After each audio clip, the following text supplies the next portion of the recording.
I use to follow David Beckham.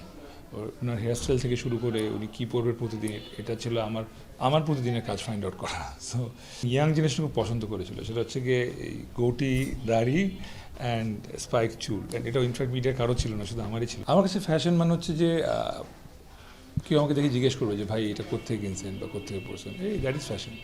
আপনি এটা maintain করেন বা ফ্যাশন কোনো আইকন আছে কিনা আপনার, একটু যদি বিস্তারিত বলতে দেন। ছিল মানে অ্যাট দিস মোমেন্ট এখন আসলে ভাবে আইকন কেউ নেই। এখন আসলে প্রতিদিন নিজে উঠে নিজের স্টাইল ডিজাইন করি যে কীভাবে কী পরবো না পরবো। আসলে একসময় ছিল, when I was little I use to follow David Beckham. ওনার হেয়ারস্টাইল থেকে শুরু করে উনি কী পরবে প্রতিদিন, এটা ছিল আমার প্রতিদিনের কাজ ফাইন্ড আউট করা। সো এই তো। বাট এখন আসলে নিজের লুক সেট করি। উইন্টারে জ্যাকেট হুডি যেগুলো কাজ করছে, সোয়েট শার্টস। So yeah. আপনার কি কখনো মানে ইচ্ছে হতো না যে আমার একটা নিজস্ব স্টাইল, মানে কাপড় চোপড় বা চুলের স্টাইল হোক বা অন্যান্য দাড়ি বা যে কোনো কিছু এরকম একটা?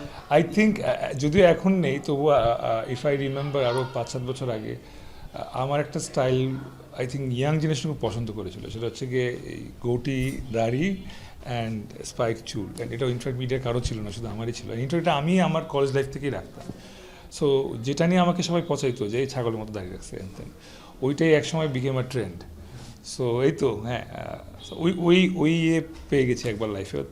এবার আসলে স্টাইল নিয়ে আসলে আই এম অ্যান অ্যাক্টর, দেখেন। So I need to be stylish, নাহলে আসলে আমাকে কেন মানুষ ফলো করবে বা আমার ফ্যাশন কেন ফলো করবে।